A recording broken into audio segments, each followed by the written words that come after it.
I never thought my wife would lie to me. We had been married for 7 years. We shared everything, or at least, that's what I thought. Then one night, while checking our bank account, I noticed something that made my stomach drop. $50,000 was missing. Not transferred, not invested, gone. And according to the bank records, my wife had taken it. What I discovered afterward completely changed the way I saw her forever. I'm 34 years old and work as a software engineer. My wife, Sarah, is a middle school teacher. We weren't rich, but we lived comfortably. For years, we had been saving money to buy our dream house. Every month, we added a portion of our salaries into a joint savings account. It became our future, our plan, our dream. Sarah was responsible, honest, and caring. She was the last person I'd ever expect to make a reckless financial decision. That's why what happened next made absolutely no sense. One evening, I was reviewing our finances. I noticed a withdrawal. $50,000. At first, I thought it was fraud. Maybe someone hacked our account. Maybe the bank made a mistake. I called customer service immediately. After a brief investigation, they confirmed something shocking.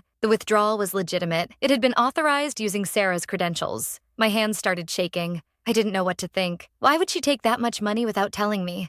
I decided not to confront her immediately. I wanted answers first. Over the next few days, I started paying attention. And that's when I noticed things. Sarah was acting differently. She was constantly texting someone. She started taking phone calls in another room. Sometimes she'd leave the house late at night. Whenever I asked where she was going, she'd give vague answers. Just taking care of something. Nothing important. The more she avoided my questions, the worse my imagination became. Was she having an affair? Was she planning to leave me? Had she gotten involved in something dangerous? I couldn't sleep. I couldn't focus at work. I felt like I was living with a stranger. A week later, I came home early from work. Sarah wasn't there. Her laptop was sitting open on the dining table. For years, I had respected her privacy. But at that moment, I felt desperate. I needed answers. So I opened it.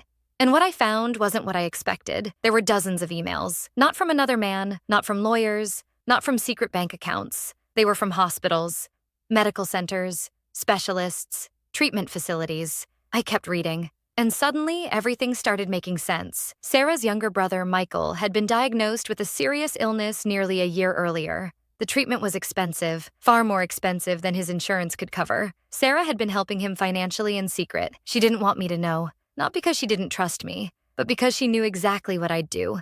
I'd give him every dollar we had, including the money we'd spent years saving for our future home. She couldn't bear the thought of destroying our dream, so she carried the burden alone.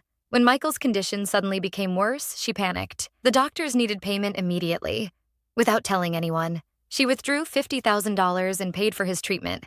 That night, I asked her about it. The moment I mentioned the hospital emails, she broke down crying.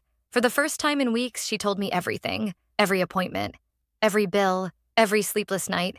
She admitted she should have told me. She admitted taking the money without asking was wrong. But she said something I'll never forget. I wasn't trying to protect my brother. I was trying to protect both of you. The next day, we visited Michael together. Seeing him in that hospital bed changed everything. Suddenly, the money didn't matter anymore. The house could wait. A life couldn't. 2 years later, Michael is healthy. Sarah and I rebuilt our savings. And eventually, we bought our dream home. Looking back, I still wish she'd told me the truth from the beginning, but I also understand why she didn't. Sometimes the people who love us most make the hardest decisions alone. And sometimes, love doesn't look like honesty. It looks like sacrifice. If you were in my position, would you forgive your spouse for taking $50,000 without telling you? Let me know in the comments.